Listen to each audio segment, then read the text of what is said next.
Hey, this is four-time Black Belt World Champion Dominica Obelenite. If you guys are looking to level up your Jiu-Jitsu game with awesome Jiu-Jitsu courses on mindset, strategy, and beyond, make sure that you guys check out BJJ Mental Models Premium. I myself have a course up there, so make sure you guys check it out. Let's get you guys on that next step in your Jiu-Jitsu journey.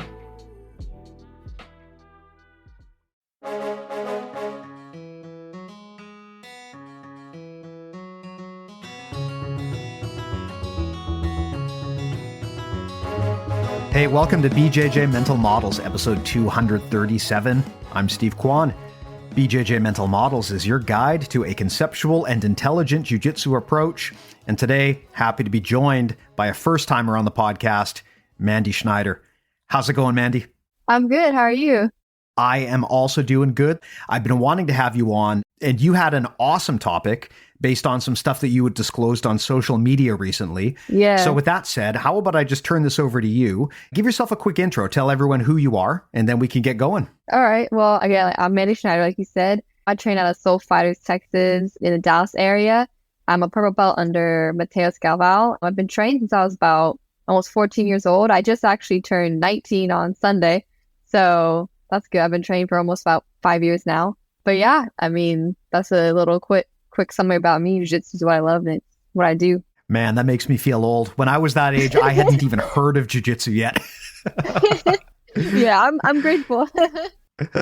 Well, hey, let's talk about this because I know that you are a pro competitor and you've been talking recently on your social about kind of balancing the ups and the downs, and particularly the down times when bad things happen, when things don't go your way, when everything has kind of fallen off the rails and it feels hopeless.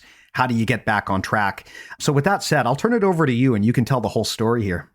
Okay, yeah. Well, I mean, ever since I started just I've always had ups and downs, especially the last couple months. I'd say it was after Nogi Worlds. I'd say is like I got third there, and I think I was just like over the holidays, I was like so burnt out and everything like that. And so, I experienced a lot of like lows there, like all of the competing like nonstop.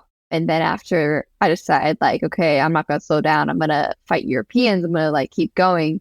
Just experiencing like a burnt out feeling that I've been feeling for a while from like outside life events happening that, I just refused to acknowledge. And it was like affecting my training a lot, to where training became a place where I became critical of myself. So every time I trained, it was always the, not good enough, or you're not like this training partner, or you compete, but you don't do it good, and like you don't get the results you should. So really just experiencing those like lows and then not getting the results you want. So really it's just kind of like was combating that for a while. It was like a solid 4 to 5 months, just weighed down. It's like training, but not training because I wanted to, train because I had to, in a sense, because I was like, I need to compete. It's what I need to do. And so I signed up for like Europeans right after Nogi Worlds. I remember not even really fully enjoying the holidays because I was like, no, I'm going to stick to like my diet and everything like that, like nutritionist diet. And I was training for Europeans. And then I actually ended up pulling out of that tournament because of my mental health. It was so bad. So that was like the first time I ever really had to do that for, especially a major tournament, and especially at Europeans. So for me, that was like a first time to do it. I was like, I had to acknowledge like I'm not okay. And like, if I go there, I'm not going to be the athlete I should be. So really to acknowledge that was kind of like the first time I did that. So that's a really interesting situation because it sounds like it's more than just the result, right? Yeah. I mean, a common problem with competitors is they have a result in mind that they want to achieve, and it can be really hard to accept when you don't get that result. But it sounds like what you're talking about is even beyond that and just into general burnout, to the point where you've kind of preemptively identified that going to a competition wouldn't be good because you're just not in the right headspace. Am I correct there? Yeah, definitely. So it's like even leading up to like all the training I experienced, it was mainly the outside like life events that were affecting my training. Like you can have so many competitors or even non-competitors, like, like you could have like a relationship that's not going well, or something with your family or your health. For me, it was just my mental health. I just fell into a deep, deep depression again, which is something I struggled with a lot as a child. But now it was coming back just with like in a different wave of things that I hadn't experienced for a long time. Honestly, I was fighting before Nogi Worlds, but it was something, you just put off until the end. And so I did. I put that off until the end of Nogi Worlds. And then it just all hit you in one time. But for competitors especially, it's like to pull out of tournaments for your mental health is something I think that is now getting more recognized. But it's definitely a hard thing to do because as a competitor, you're taught you have to go give 100% no matter what. But it's like, I can't go there and give my 100% if mentally I don't want to be there, in a sense like that. Like I'm not loving the game. Yeah, I understand completely. It is interesting because I think, like you said, things have changed a lot in the last few years, but people still look at mental health issues as different from physical health issues. If a competitor says, hey, I broke my leg, I can't compete, no one's going to question that. Yeah. But mental health, people don't seem to understand that mental health problems can be just as debilitating as a physical issue, if not more so. And I think sometimes people who haven't been through this themselves, it's easy for them to downplay that and to not understand why someone would pull out in that situation. But I'm glad you did, because like you said, it normalizes this and makes it easier for people to do that if they need to in the future. Exactly. Especially it's like as a competitor, because then it's like you go there in a sense, if you compete when you're not at your best, like you're going to come out the other side worse. So for me, that actually happened at PANS, like this depression, this wave of not training. And anytime I train, you get in that mindset where then it's like you go to training, you're not good enough, you're getting smashed, you're comparing yourself to your teammates who are winning, or you're comparing yourself to people on social media. Or for me, a lot of it was the pressure. I always was like, man, these people are telling me I'm like really good, or that like I'm a high level competitor. I would cringe when I'd hear people say like, oh yeah, like you're good, like you're a good competitor. I'd be like, man, I don't think I am. And so like for me, it was that pressure that I was feeling too, to be like the good, jiu-jitsu practitioner that people were telling me I am. And so, it's like you just keep pushing down that feeling, that negative energy, just because you're like, I gotta keep training, I gotta compete because this is what I'm supposed to do.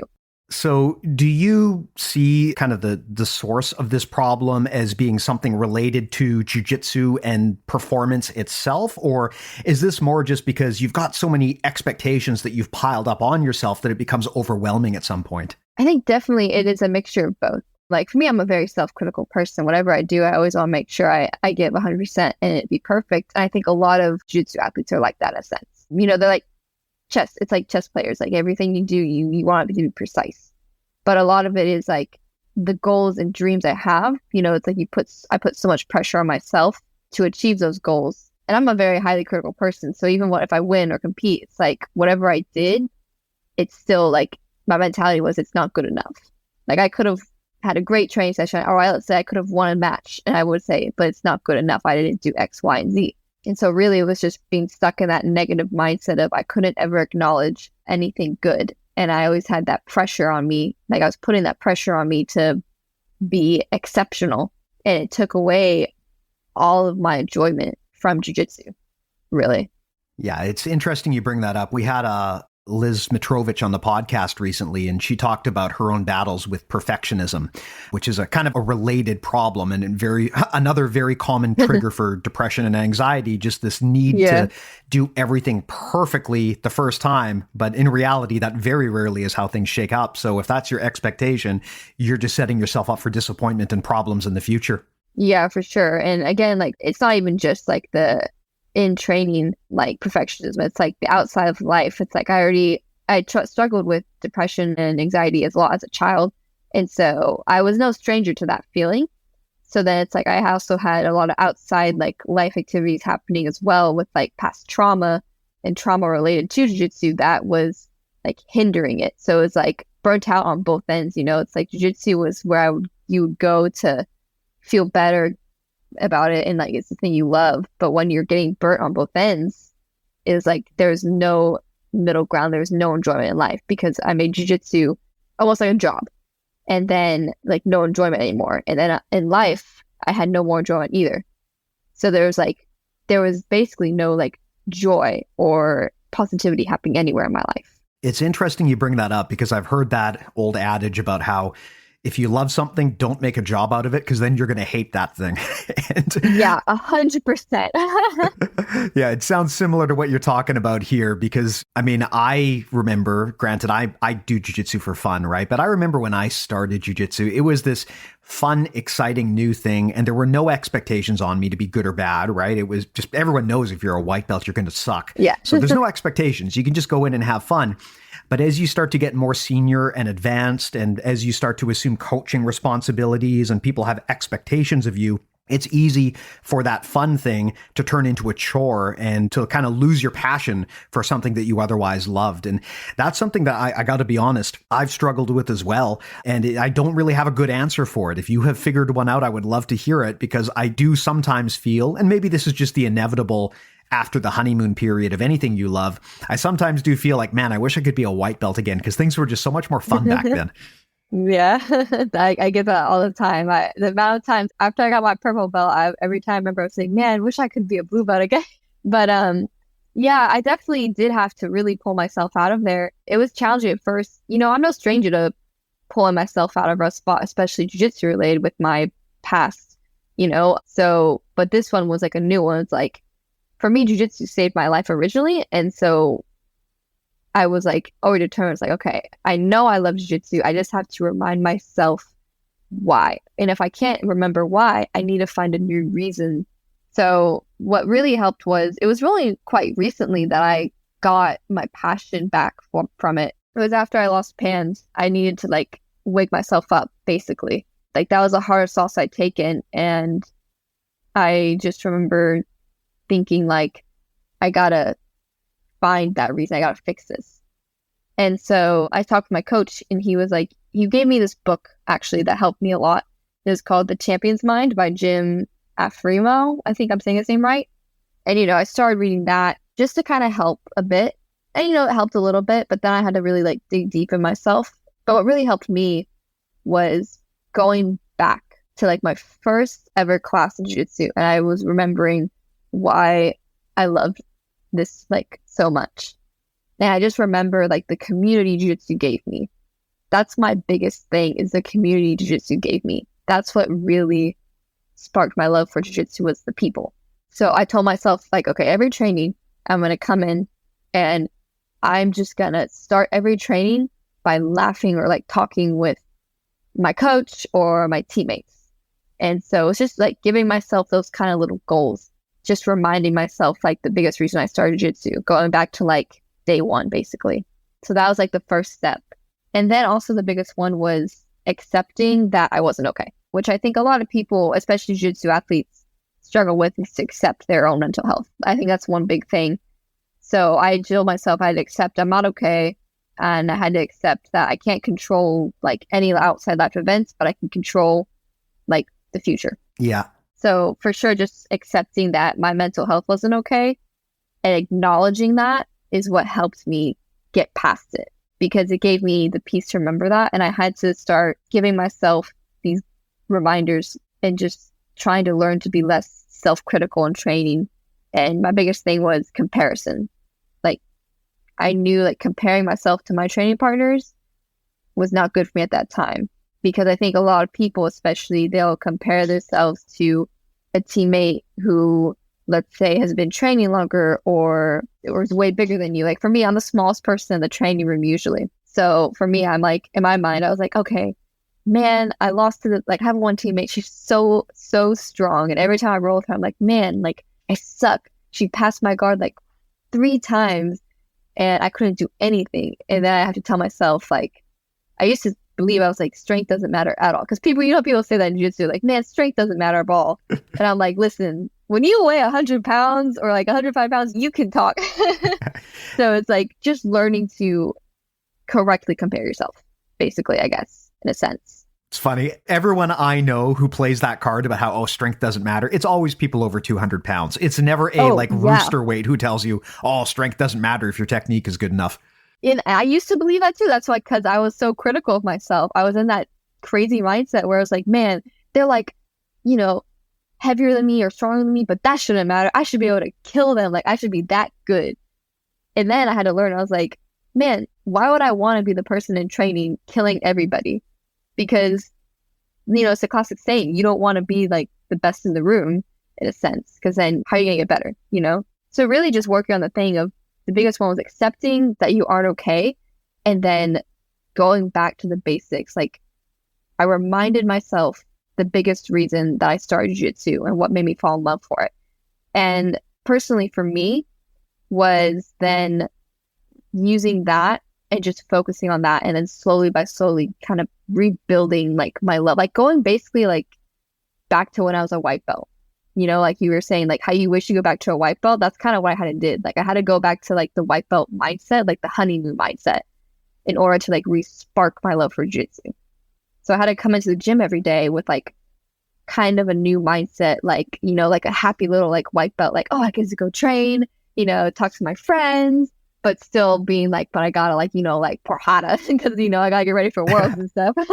Yeah, it's hard to balance. And I talk to a lot of competitors who have similar problems. And this is always something that blew my mind when I started talking to really high level jiu-jitsu athletes. It's normal for someone who does this casually to have some degree of self-doubt. And honestly, it's really nothing to be self-critical over. It's just a reality of life. If you are training this hobby for fun once or twice a week, you just shouldn't simply expect yourself to be able to roll in there and beat people who are doing this professionally, right? That's not a judgment. It's just reality. That's just how you've prioritized jiu-jitsu in your life, and it's totally fine. But I was very surprised when I started talking to a lot of elite athletes and multiple-time world champions who would tell me confidentially, Steve, I'm a fucking mess. Like, I don't think I'm any good. I think I'm terrible. I've had people who have been just nervous wrecks coming on this podcast of all things. That was me before. But yeah, just people who have gone onto the world stage and done things I could never imagine doing, racking up wins at that level. But then my dumbass hobby cast intimidates them. It's interesting how this is just such a fact of human nature. We all have these doubts. And I think it's important to talk more openly about them like you are, because otherwise people think they're weird or that there's something wrong with them if they're battling with self-doubt or they're overly comparing themselves to others. And like you said, you have to accept that there is an issue before you ever have a chance at resolving it. Oh yeah, for sure. Like that's what I did a lot with, like I've always been like that since I was little with anything, it's like the comparison of it and the lack of self-confidence. Actually, for me, jiu-jitsu like gave me a lot of confidence before I was like the competitor, because it gave me that community. So like I kind of like got that confidence. But for so many competitors, it's like you just see the jiu-jitsu, like you just see their fantastic jiu-jitsu, but you don't see what goes on behind the scenes. Like you don't see the tears, the like the sweat they put into the training. You just see like the pretty parts, unless they kind of open up about it, which now more jiu-jitsu athletes are like doing it. Like I just saw an interview like Jessica Khan did. It's like she opened up. She almost changed careers before she just won this world at light feather. So it's like that's the stuff you don't see from those high level competitors. But now the more and more we talk about it, the more we see that these people are actually, are normal people as well, Mm-hmm. And they struggle just as much, as we do. And that's where I found myself doing is I was like, man, like, am I supposed to like be hating myself this much in training? I'm like, am I supposed to be like doing all this? And my biggest issue also was I wouldn't talk to people about it because, I'm a very like fix it my own kind of person, kind of like that. So like I would hold it all in, and then it'd just be days in training. I would like be breaking down crying because I would like be like, I can't do this. Like I'm awful. Like I can't even do this basic sweep on somebody. Like I can't win any rounds. And it would just like turn to me just like blowing up in the training, like crying because I felt that like no confidence. So that was another big thing, was talking with my coaches, and they were great to this about me. My coaches, they believe heavily in mental health and have always helped me there. So I'm very lucky with that. So just being able to talk with my teammates and feel safe with them, to let them know like, man, I'm not okay, but I'm going to keep going. And I think that's so important, is the communication aspect as well, between like teammates and coaches as well. Yeah. We've talked about that concept of psychological safety on the podcast before. It's a very important organizational concept of encouraging people to feel like they can safely and openly talk about anything without judgment or ridicule or reprisal or consequences. This is very important if you're doing anything creative. It's very important if you're part of any sort of collaborative team. And it's also very important in the jiu-jitsu space as well, because the alternative is suffering in silence, and that doesn't work, right? If the only person who knows about your problem is you, and you're just spending all of that time just going over this over and over and over again in your own head, you're just not getting the help you need. There's no path out, right? The path out is usually through other people. Exactly. And that's one of the biggest lessons I had to learn personally as well, was the biggest, like, I had to go to people when I needed help. I had to go and open up with that, or else, it all kind of explodes. And so basically, yeah, it's like how I kind of had to get myself out of that slump, was just reminding myself, like, who I am, what my values are. And, it's like, why do I, Mandy, like, why do I want to keep training jiu-jitsu? Why do I want to keep fighting? And for me personally, it's like my reasons was like, I did go through like an assault from a coach related to jiu-jitsu. So for me, one of my reasons was I want to keep training because I want to prove to myself, like, I can keep doing this and I can do this for other people as well. And then it's like also just the love I have for jiu-jitsu. Like, I just would watch jiu-jitsu videos and I just would remind myself like how cool jiu-jitsu is and how lucky I am to like be here doing it. So I think like anytime someone goes through those kind of like, it's normal to go through those highs and lows, but when you're just experiencing like a low after low after low, you're kind of like, man, is there ever going to be like a high? Like, am I ever going to get out of here? And that was me for like the longest time until like, I think it was like 2 months ago now. It was like right before the Worlds. I was like, man, I don't know, like, if jiu-jitsu is like for me anymore. I'm experiencing just this low after low. Like, I was on like a losing streak for like after Nogi Worlds. I couldn't get out of it. And it was just mainly the mentality part of like, I can't, like, I'm not like these high level competitors. I'm not winning. I'm not doing perfect rounds in training. So really, I kind of came out of that by just going back to the basics of like why I love jiu-jitsu, and then just finding new reasons to love it as well. Like, it was odd enough. Most people, they hate cutting weight, but oddly enough, I was so focused on my actual technique and like jiu-jitsu. I used to fight the light feather, which I still will do, but I was like so hyper focused on like my actual technique in jiu-jitsu. And then my coach was like, you know what, Mandy? He's like, you have 2 options. You can fight the Worlds at light feather and not have to like cut weight and worry, or you can try and cut weight to rooster and, see how you do there. And I was like, I don't even know if that'd be possible, because I'm like, I'm really tall, man. And he was like, nah, you can do it. So oddly enough, like, I was like, let me give myself a new challenge, something that's not just related to like my actual jiu-jitsu. So like cutting weight in a sense, like that kind of gave me a new challenge, because I was like, let me see if I can do this.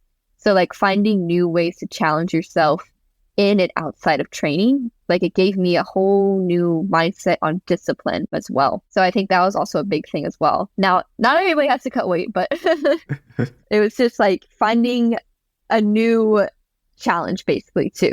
I got to say, I don't know your coach personally, but they sound like a really clever person, because what they did there was a really brilliant way to reframe a problem, right? They gave you options, but notice that none of those options was just give up and quit or go back home and forget about it, right? They gave you a few different options that would move you forward, and that gives you agency, because now you have a choice, right? And whenever you have a choice, it feels like there's a future here. There's a path. I have control of the situation. And they gave you options that you could choose from, but none of those options were self-destructive, or none of those options involved giving up. So that was a really clever coaching strategy that they employed there. Yeah, and that's the thing. It's like, I don't know if he meant to do that or not, but I was like, man, it worked. Because I became just motivated. Like, once I saw myself, like once I reminded myself of the values, and once I told myself like, no, I'm going to make this weight cut and I'm going to compete at this. It gave me like a new goal. It kind of like reignited, like I finally felt like my old self again. And he also was the same coach who recommended me to read the Mateos, the one who gave me my purple belt. He was also ones who reminded me to read the book called The Champion's Mind.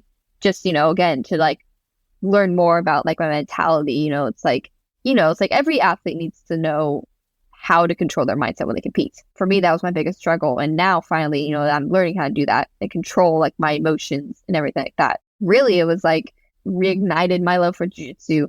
And I started like training for worlds in the camps. I started cutting the weight, and I started just coming in every day to training, giving myself new little challenges. Like if I came into training in a day, I'd have to tell myself, okay, what's my goal for today? Like, and it would be a mindset goal. It would be when I have like an invasive thought basically coming in, I would tell myself to recognize the invasive thought and combat it. Like mid-roll, I'd have to like combat the invasive thought with like some kind of like mantra, or I would say something to like get rid of that negative thought. Because I could do something wrong like mid-roll, my mindset would go like, oh, you suck, like you made a mistake, you're not good enough.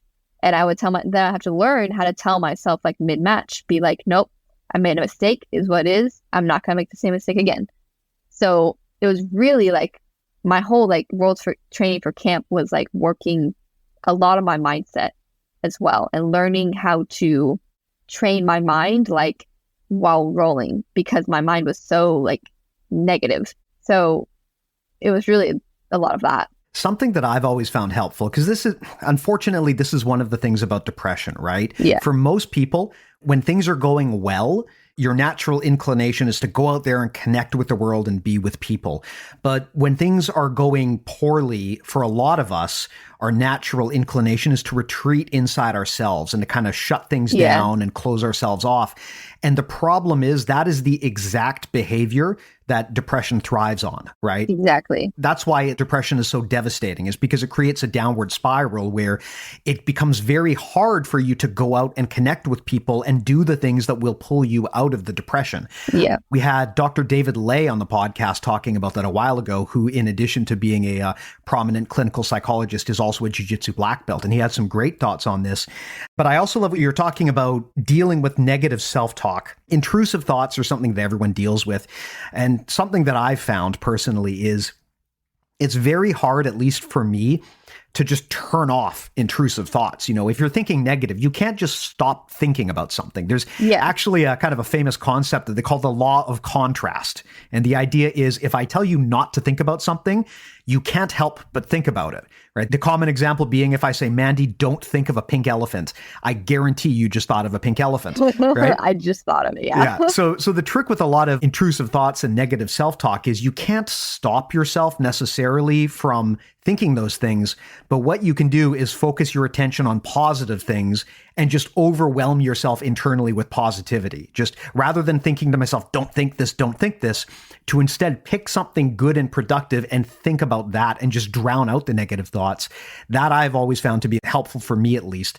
I'd be curious to know if you've got any similar strategies or things like that you do in that kind of situation. Yeah, for sure. I think definitely like relaying that, like you said, in depression, it's like you want to pull yourself away, and like you got to learn how to combat the negative thoughts. For me, I did learn a lot of good strategies from the book I was reading, but also it was just kind of like experimenting because everyone's different, everyone has to kind of experiment what works with themselves. But for me, I think how I can combat the negative thoughts is, for me, I'm a very logical person. So I combated my negative thoughts like around training with logic. That was for me the only way I could do it. So let's say like, again, like I'm getting beaten in by like in the rounds and everything like that. And I'm like, man, why is like my teammate just like crushing me all the time? And I'd be like, okay, no, it's not because your spider lasso sucks. It's because like they're stronger than you, they're bigger than you. Of course, it's going to be harder, So it's like, for me, I had to use logic and reasoning to kind of contrast the emotional side, because I'm also a very emotional person. So all that negative self-talk I recognized was unlogical because it was just negative emotions, So then I was like, how can I combat this negative, unlogical thinking? Oh, I can combat it with actual like logical thought. That was just kind of how my mindset worked as well. Because again, it's like all that negative self-talk that was happening was unlogical. It was just my mind was finding any way to destroy myself. So I'd say that's probably, it's kind of like that, that's kind of what worked for me, I guess. Yeah, it's so tricky when you're dealing with a mental health issue, because look, if you're talking about a physical health issue, there's a playbook for that, right? If you break your leg, Exactly, yeah. we know exactly what we have to do to get you back onto the mats, right? That's a solvable problem. But if you're having a mental health issue, it's so, mental health can be so mysterious and hard to pin down and so variable from person to person.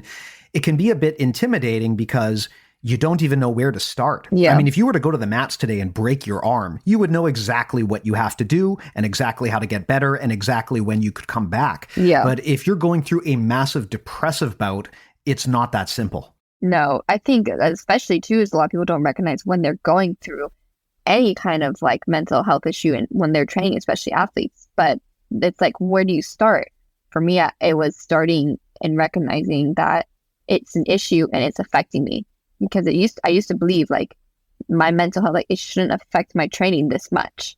Like, and I didn't acknowledge it. And when I didn't acknowledge any time I was feeling like a depressive episode, or I was feeling a lot of anxiety, or I was experiencing a lot of like negative self-critical thoughts, I would just break down in training. So it was like, where do you start? It's like, I think you just have to start by acknowledging when you're feeling like that. Because if you don't acknowledge it, you naturally suppress it and say, let me just get through it. It's like, no, you acknowledge it.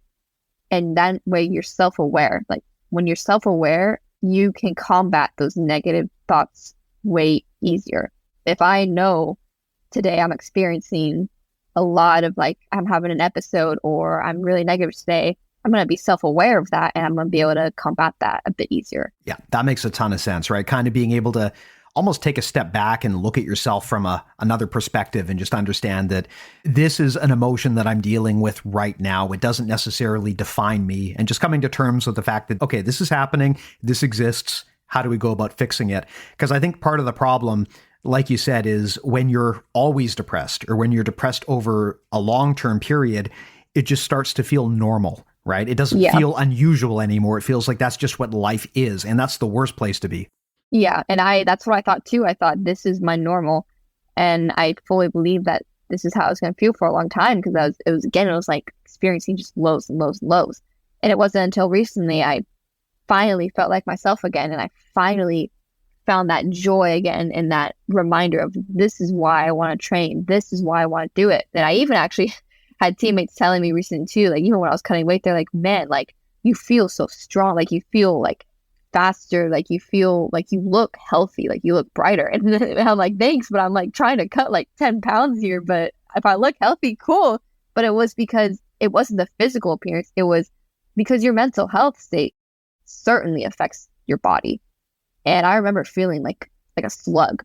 Like I felt like I would describe myself in training, I'm like, man, I'm like a sloth. Like I don't want to get up, I want to sleep, like because your mental health, especially depression, it affects you physically as well. And so once I started to combat that, even though I was like cutting weight as well, people are like, you are like glowing. And I'm like, it's because like I'm positive, like I'm myself again. You know, it's like I had that fire back in me as well. So here's the thing that I always worry about with my athlete friends, right? Being a jiu-jitsu competitor is a hard full-time job. The standards are just so high for it. You know, no one expects a desk worker to be in the top 1% of their industry, right? Yeah. But in jiu-jitsu, we expect our competitors to be the absolute best of the best, and anything other than gold is something that we criticize them for, which is unfair and stupid, in my opinion. Yeah. But that is often how at least athletes feel about themselves, that is gold or bust. Yeah. And the problem is not everyone can win gold all the time. So there's going to be a lot of very disappointed, upset people. So with that said, with the knowledge that losses are inevitable, I mean, how do we deal with that, right? Because we all know anyone who competes, if they compete long enough, they're going to lose. It's going to happen. So you can't let that define you. You have to be resilient, but that's way easier said than done. How do you go about dealing with that mentally? You know, when you have that really hard loss, what do you do to kind of rebound and get back on the horse? Oh, I have a great example for you too, because I just fought the world. So yeah, definitely it's like, you know, we expect our athletes to be the best, and I expect myself to be the best. And it's like, we are like that in jiu-jitsu, especially. It's like gold is the only one that we care about, essentially, is like that. And especially for athletes, if you didn't get gold, whatever, you know? So for me, that was kind of my mentality too. But you got to look at all aspects of it, because there's so many people who are putting in the same amount of work, dedication that you are as well, So it's like, I just fought the Worlds. I had the most incredible camp ever. I felt great, like cut weight, felt great. My mentality was the best it ever been. Everyone was expecting me to do well, to, do better than when I did, at Pans, because I was mentally ready, and I actually lost like my second round. I won my first fight and I actually lost my second round at Worlds. And for me, this like just happened like, I fought on Saturday, today's Tuesday. Yeah. And so for me, that was just like devastating in the moment, I think, because, it's like, we scheduled this interview before I had fought Worlds, and I was like so motivated to talk about mentality, because I was like, yeah, my mind is great. Like I figured out a way how to, come back. And then I just lost the Worlds. And I was like, man, I did everything like I could. I did everything right. I fixed my mindset. I felt it like that day, but it wasn't my day. I lost. And so coming back, dealing for a loss like an athlete after taking a hard loss, for me, it was knowing that I did everything I could. And this is one thing that one of the professors at our gym, Bruno, is big on. He said, if you do everything you can in your camp, your nutrition, your physical preparation, you can go in to competition with peace, knowing you did everything you can. And if you give it your all there, like when you lose, you essentially, it's like knowing that I did everything I could to prepare, but it wasn't enough that day, It was like, it wasn't enough this time. But it was, for me, it's having that peace, knowing that, man, you know what? The unexpected happened, yes, but I did everything I could. Like I gave up my life for like 5 weeks for this tournament, but I had that peace knowing I did everything I could, even though it wasn't enough. I had that inner peace knowing I did everything I could, and now I got to come back and do it all over again, but better, And it was very hard as well because, it's like you don't have the gold, you don't even have a medal.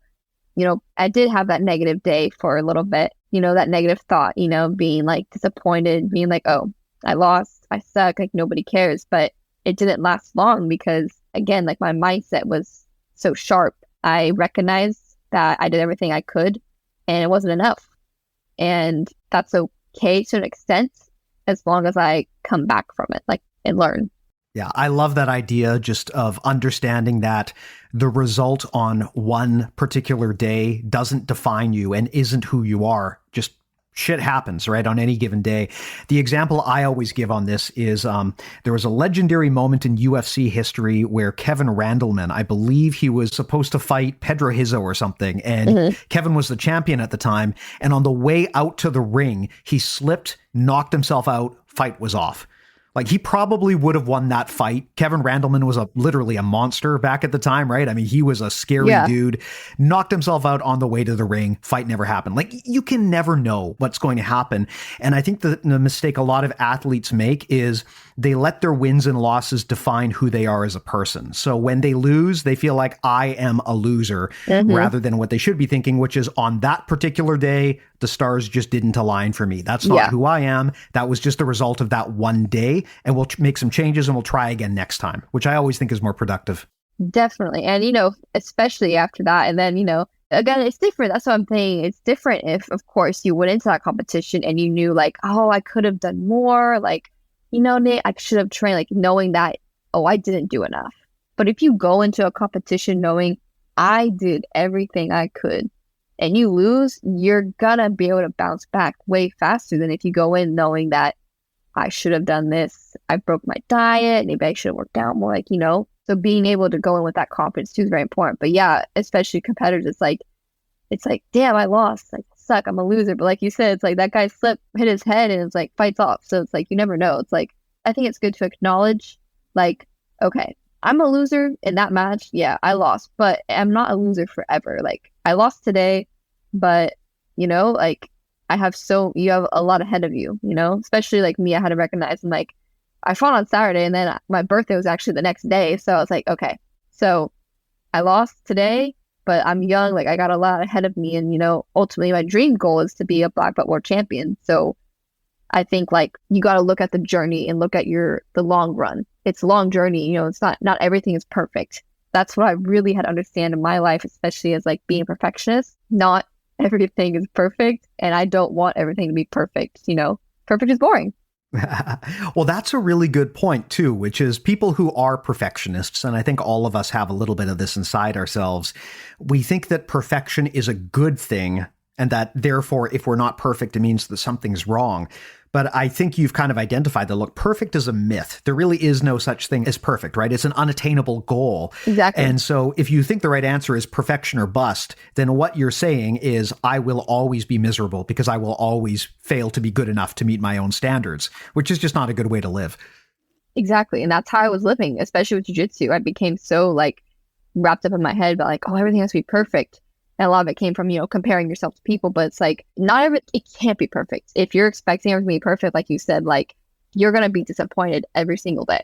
Like, I remember being disappointed in myself every single day because I wasn't perfect. And I'm like, what even is perfect? And I was like, what does that word even mean? Like, it's like, that's why I had to identify. I was like, man, I don't want to be disappointed every day. I just want to do my best every day and, train hard, do what I love, and if it's not good enough that day, okay, I'll come back stronger the next time. But yeah, when you're constantly striving for perfection, you're also constantly disappointing yourself, I feel like.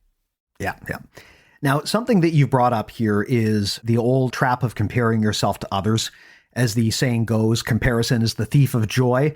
I think we all do it. I think we all know it's bad, but I think unfortunately we generally struggle to stop ourselves from doing that. And it's especially hard in jiu-jitsu where you get such immediate feedback, right? If someone else is better than you, or if they're going to beat you, you're going to know that right away. It's going to be public. You're going to see it happen. It's really easy to get into the trap of comparing yourself to people because they literally beat you at something, right? Oh, yeah. So I always want to know, how do you stop doing that? How do you stop comparing yourself to people, even if you know it's bad? How do you avoid that natural tendency for so many of us to do it anyway, even when we know we shouldn't? So for me, like, it's something I struggle with in all aspects of life. So like, I knew like, okay, I'm comparing myself way too much to like my teammates or this particular person. And I guess my way to combat it was I had to learn how to correctly compare myself, because I knew I can't stop comparing myself, but I just need to learn how to positively or like correctly compare in a sense, because I know myself. I was like, listen, if I just tell myself, don't compare yourself, like, I'm like, that's not going to work. So I was like, okay, I'll have to compare myself, but in a positive way. And so instead of saying like, it's just the way I had to start phrasing things, basically. It's like, or how my perspective, just learning how to shift my perspective.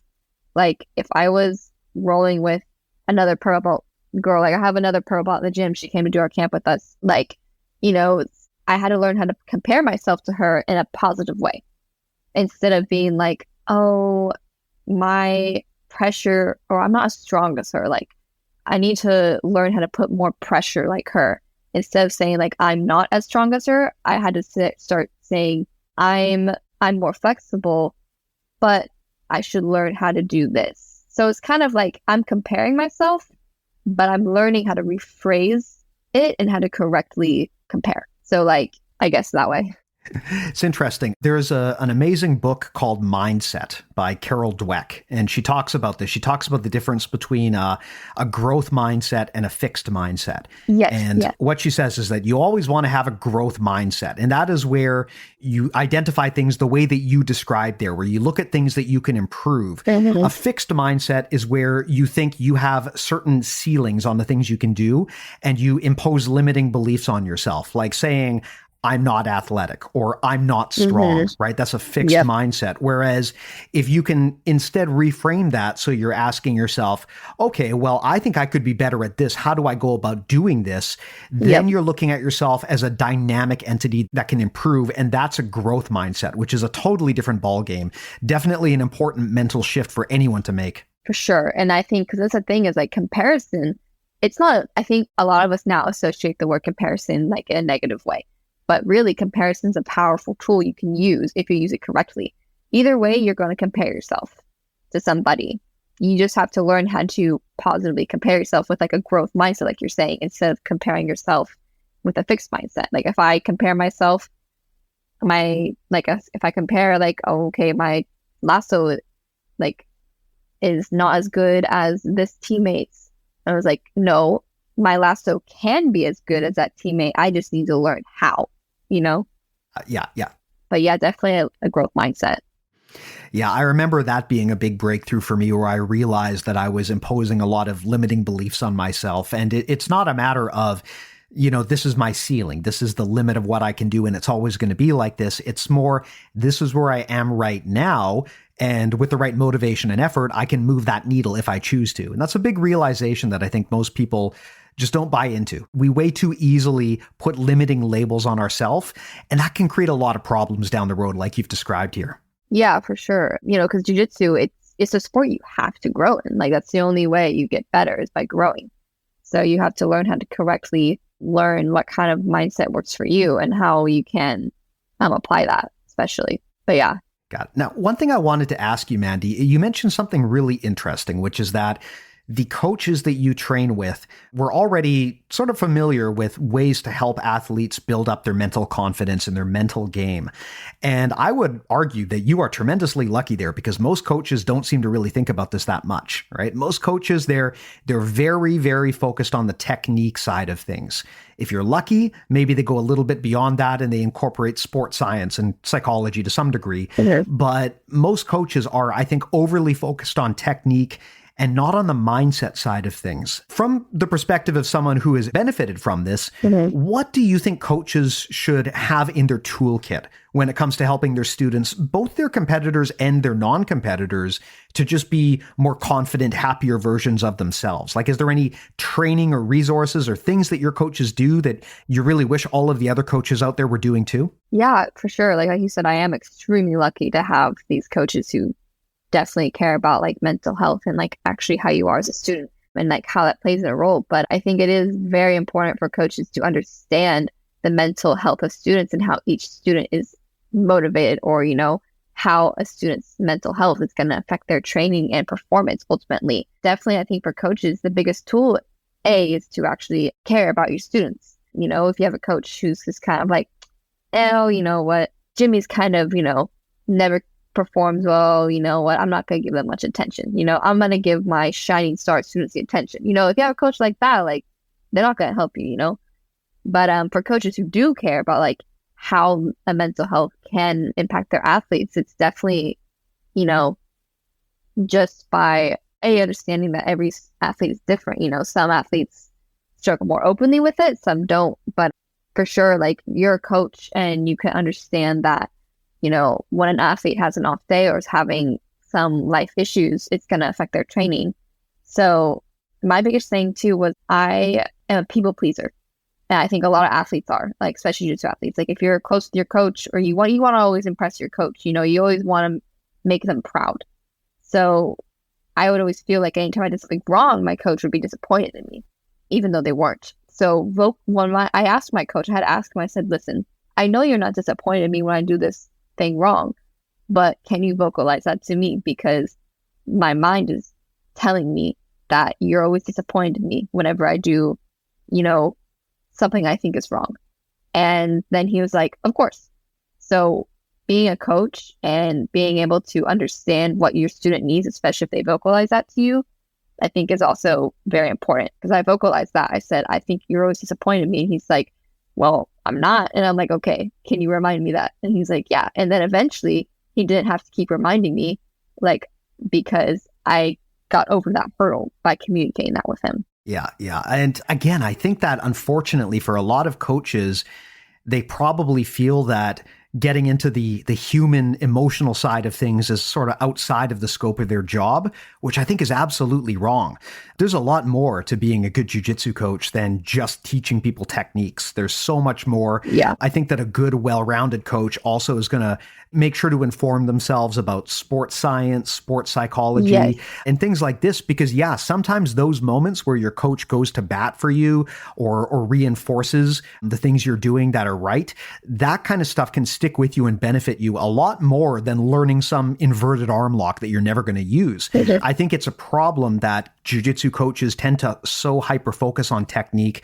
I think also, unfortunately, in some situations, coaches use that as an excuse to get out of other aspects of their job that they should be doing. Yeah. You know, you mentioned earlier harassment and predatory behavior in gyms. Yeah. I think a big part of the reason why people disregard this so much is because you always hear people say, I don't want to hear about this. I just came here to train. Well, fuck you if that's your belief. I mean, if there's a predator in my gym, I don't want to just come here and train with them. I want to have them removed and I want to know there was consequences. So I think this hyper focus on technique is kind of a problem when it comes to coaches. I think the human side is probably more important than just learning the moves. Oh yeah, no, it is for sure. Like you said, like definitely, like I'm no stranger to like, you know, like predators and all that stuff, like in the gym and stuff like that. And a lot of gyms are as well. So it's like people use that excuse like, oh, I just came here to train, you know, I just came here to teach. And it's like, well, if you just came here to teach, you're not a coach. Like, I think a lot of jiu-jitsu coaches and even people in general think they're a coach, but it's like, if you really want to be a good coach, you have to equip yourself with the tools necessary. And it's not easy. Like, I even coach kids, but I can't imagine trying to coach like a whole team of like competition, like high level athletes. Like, if you do that, you have to be a real coach. Like you see, like, and other high level like sports like soccer, football, these coaches are involved like in their athletes. Most sports teams have a sports psychologist, or every athlete will see some kind of psychologist, you know? And I think so for jiu-jitsu coaches, it is so important to learn about the psychology of athletes and, you know, just learn about how mentality is so important in athletes, and they need to learn how to care and how to motivate their athletes. Because like you said, like if I'm learning this inverted arm lock that I'm never going to use, you know, it's like, okay, cool. But also it's like, how can I learn this inverted arm lock if my mind is not there? Like if I'm foggy because I'm not confident in my capabilities, you know, as an athlete, like I can't even use this technique because, you know, mentally it's like I'm not even there understanding it. But yeah, for sure, a lot of coaches, you know, they are just used to that casual, like, oh, I teach this technique, do that, you know, and, you know, they just are like, I just want to come here to train. But again, it's like, it's more than that. Like, you have to understand how much mental health can play a factor in athletes. But yeah. Absolutely. Well, I mean, we covered a lot here, Mandy. Was there anything that you wanted to get into or bring up that we didn't already talk about here? You're such a great source of information here. So if there's anything else that you want to share, please do go ahead. Oh, yeah, no. I mean, I think, yeah, we covered a lot. I mean, actually, honestly, it's like learning all of this is actually, like, it even inspired me too. It's like, I'm going to school to study psychology, be a sports psychologist as well, like this year. So it's kind of like learning all about all of this, doing all this really helps me as an athlete and kind of get back to myself. So I really hope whatever I shared today was good. You know, I was quite nervous before this, but hopefully it was all good and everything like that. I thought it was amazing. But hey, Mandy, if people want to ask you questions, if they want to work with you, if they want to check out any content you've made, how do they go about finding you? Yeah, really, Instagram is probably the best one. It's one I only use. My Instagram is Mandy Schneider. So yeah, if everyone, they can contact me there and everything like that. But yeah. Amazing. Well, as I always do, I'll put the link in the show notes. If people are like me, they probably have fat fingers and they can't type properly on their phone. So I'll keep it easy. Just go into the show notes. I'll link out to Mandy's Instagram. I'll also link out to those books that we talked about here. Both of them amazing resources. Yeah. For those who don't know, everything that we make and we do is on bjjmentalmodels.com. So if you like this episode and you want like 235 more just like it, that's where you go to get it. That's also where you sign up for our newsletter. And of course, all of this is powered by our premium service. If you go to bjjmentalmodels.com, that's how you can learn more about that and sign up for that as well. It's what keeps the lights on here on the show. There's hundreds of people who are already subscribed and get tons of value out of it. For those who don't know, premium means that you get a full library of audio jiu-jitsu courses on concepts, strategy, tactics, the kind of stuff that's really just hard to show in a typical jiu-jitsu Jiu-Jitsu video instructional. You also get direct coaching from our awesome black belt review team. I mentioned in the last week's episode, we just onboarded Josh McKinney onto the team. So we've got some amazing people on there who will give you direct feedback based on your rolling, usually at a level of detail that you're just not going to get anywhere else. And you also get to be part of our amazing community, which I'm just so proud of. It's probably my favorite thing that we do is the community that we've built. So again, if you're not already a premium subscriber, please do consider it. You can get all of that at bjjmentalmodels.com. And again, I'll put a link in the show notes. So just to make it easy for everyone. But Mandy, thanks so much for coming by. Yeah, thanks so much for having me. I'm so happy to have you. And I'm really glad to hear that things are going well. I always love having these open, honest conversations because I can tell you, like, there's a lot of people out there going through the same thing. Yeah. And knowing that they're not alone makes a big difference. I think all of us go through this kind of stuff to some degree at some point. So Definitely. Advocacy is just so key, especially in the sport. It is, yeah, 100%. And that's my biggest standing is advocacy. So yeah, for sure. Thank you so much for having me too. It was great. Amazing. Well, thanks again. And thanks to the listeners as well. Always appreciate you guys hanging out with us. We'll talk to you next time. Take care.